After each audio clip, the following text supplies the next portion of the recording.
What's up guys, this video is continuing on the series of videos I'm doing as a first reaction to the self-titled album by Fleetwood Mac released in 1975. I'm going to be covering Blue Letter and Rhiannon.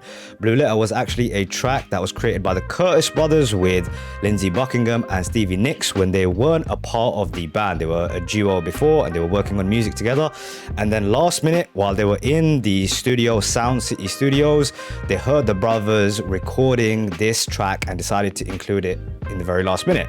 And then you have the very famous track Rhiannon, which is thought of as being Stevie Nicks' signature track, and it's based on the story of a legendary old Welsh witch. Hope you guys enjoy these reactions. Okay, let's keep this thing rolling straight on from Warm Ways. You'll hear a little bit of the end of that track too.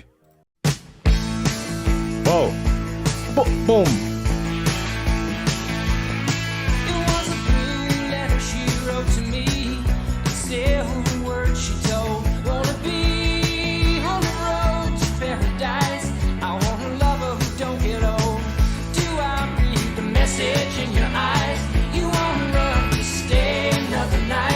Wow.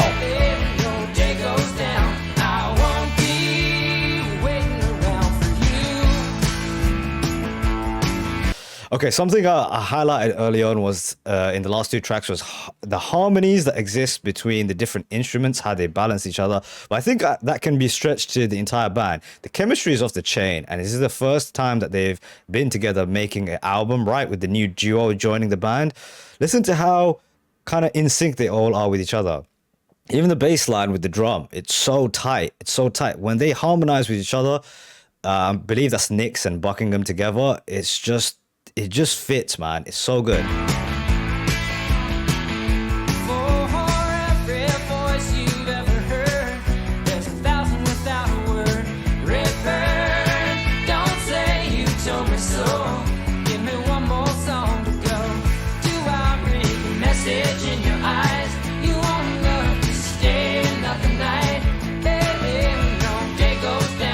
I won't be waiting around for you.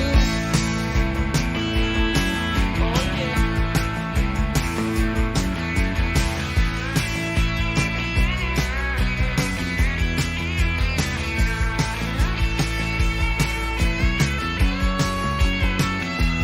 Wow.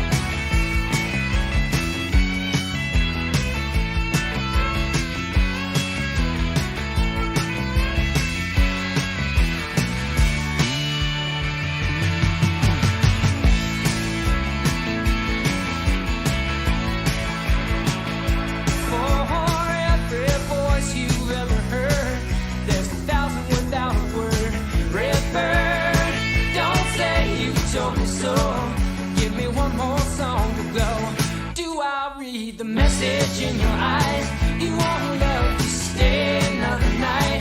Baby, when your day goes down, I won't be waiting around for you. I ain't waiting. I ain't waiting. I ain't waiting. You hear the electric guitar in the back. I ain't waiting. Woo. Screeching. Bada, bada, bada.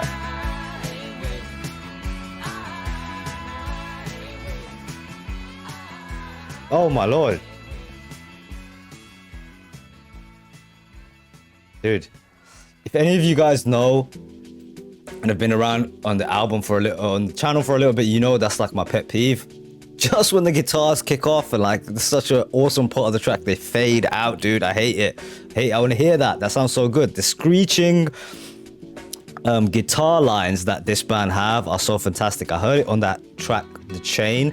They do it so well when it feels like the guitars ignite. I was going to say that this is like what the potential of like pop music can be. Pop music doesn't have to be like music or like simple or stupid or like, instead you can make it unbelievably listenable. Like this song is incredibly listenable, yet there's still musicianship going on. That's the balance that I think you can have, where some artists will look at trying to make pop music as in the idea that it's like there's no talent behind it, but this I think proves otherwise. Great track, man. Really fun track. Let's keep this rolling. This next one is Rhiannon, which I have heard before as a singular track, but let's check this one out in the album sequence.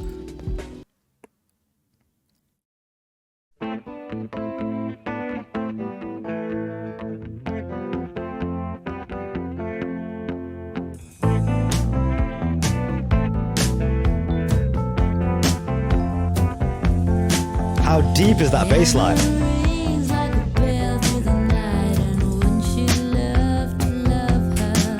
Her voice, dude.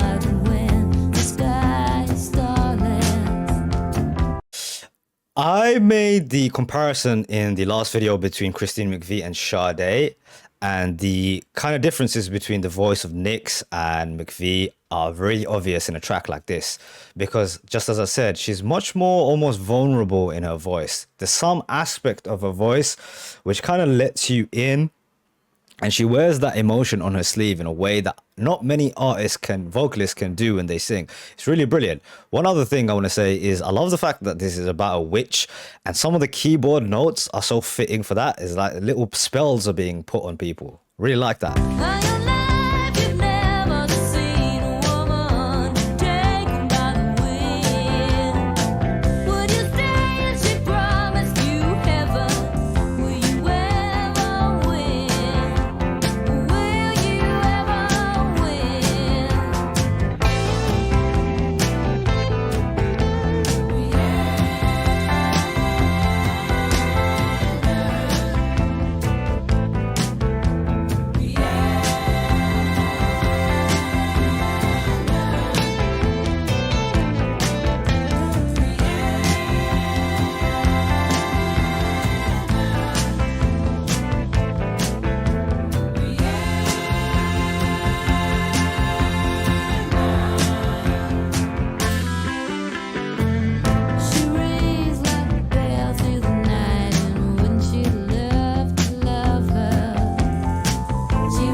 It's interesting to see that this track is often thought of as one of the greatest tracks of all time. And I think one of the reasons for it is it's revolutionary in a sense that you have a lead vocalist who's a woman who wrote the track, and it's about a Welsh witch who is like kind of this character where she can't be hurt. Like, you know, I talked about this in the initial reaction that I did. She's kind of built this image of this femme fatale character who can't be broken by a man, which is such a unique take, I think, at the time, right? I think that's one of the reasons why you have to be almost a revolutionary track to be thought of as so great.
The mixing of the guitars is just next level, man.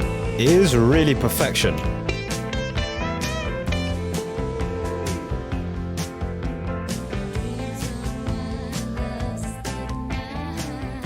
I love the fact that the main guitar line is doing this thing from left to right throughout the whole track. It's going like this every time. Really cool effect.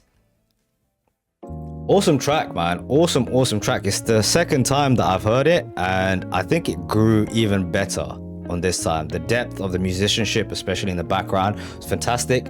The guitar playing of Lindsey Buckingham, as usual, was fantastic. He had his lead guitar moments. Also, I think listening to the track in context of the album also helps, because you've had 3 previously great tracks before it, and then this one kicks in too. And I like that each track so far has led into the next without them sounding alike. They're different tracks, each of them, each of the vibes. You think especially of like the second track, Warm Ways into Blue Letter, was very different, and then this different still. So I really like that.